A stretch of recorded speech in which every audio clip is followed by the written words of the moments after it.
3 semaines, on avait fait un premier épisode sur le pistachier qui était en train de débourrer. Là, les bourgeons fleurs, donc femelles,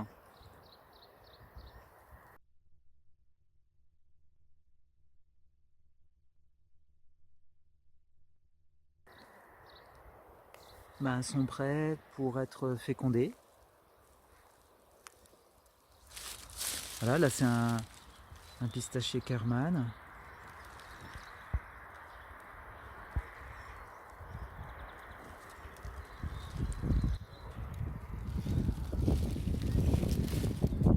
Voilà, les jeunes feuilles tendres sont très belles. Alors non loin de là, donc il y a des fleurs également qui ont écloses. Alors je pensais que c'était des fleurs mâles. Je ne suis plus très sûr parce que je pense que les fleurs mâles sont plus densément réparties. Voilà. Donc ça c'est un pistachier donc térébinthe sauvage qui est avec un stade de maturité assez proche du pistachier Kerman qu'on a vu tout à l'heure. Voici encore un nouveau pistachier térébinthe, toujours en fleurs. Et là, si ma mémoire est bonne, c'est plutôt des fleurs femelles. Alors n'hésitez pas en commentaire à me dire si vous avez connaissance des inflorescences du pistachier térébinthe, de quoi il s'agit.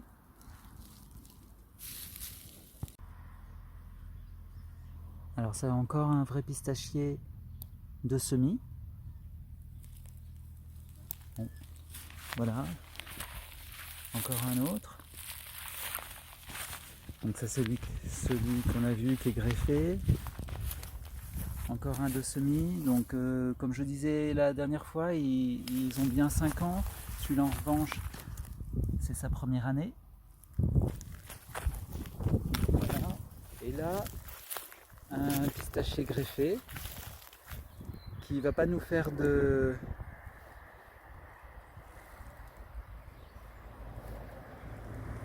bourgeons à fleurs. Donc pas de fruits cette année. Alors c'est en train de débourrer, c'est très joli, hein, toutes ces couleurs, pourpre, vert, c'est très joli. Alors encore un autre pistachier greffé. Et sous le point de greffe, donc je vois qu'il y a un départ et ça ressemble, je ne pourrais pas dire avec certitude. Hein. Là encore, si vous êtes plus connaisseur que moi, n'hésitez pas à mettre un commentaire. Je dirais que c'est plutôt du lentisque, ou c'est peut-être de l'UCB1, je sais pas. Alors lors de la dernière vidéo, on se posait des questions à savoir si la greffe que j'avais fait donc au mois d'octobre de l'année dernière avait prise. Et oui, regardez, ça débourre, c'est assez joli.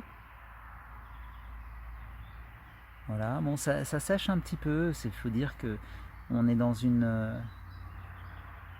on traverse une grande sécheresse, hein, puisque depuis le début de l'année, il n'a quasiment pas plu. Alors là, il s'agit de la greffe que j'avais faite l'année dernière vers le 15 mai. Donc on voit que les bourgeons sont en train de débourrer là. Très joli.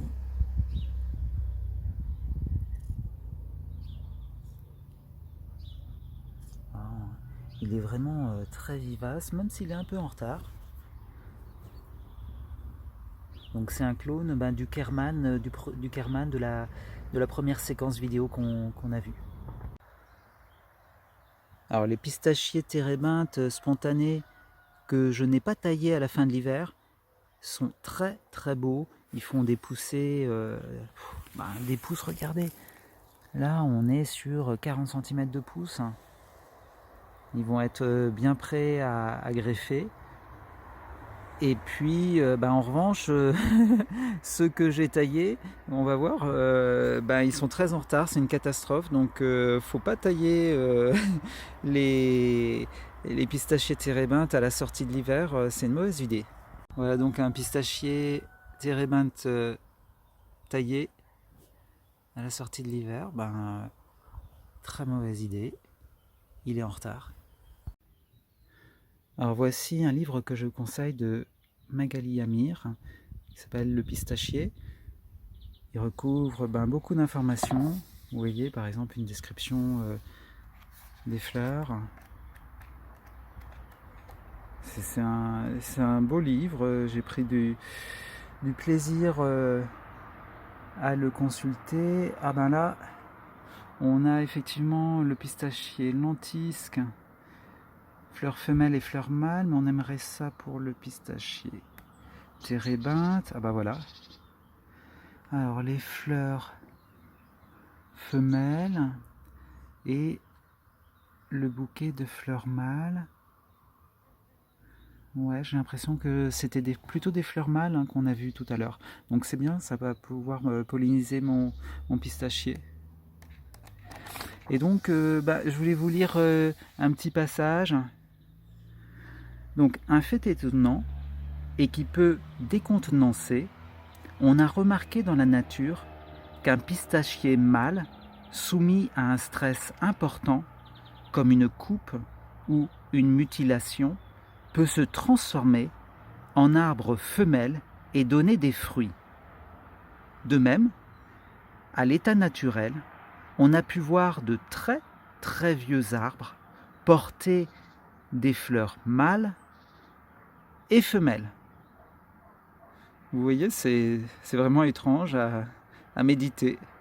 Voilà, on se retrouve pour le prochain épisode avec, j'espère, peut-être déjà quelques fruits.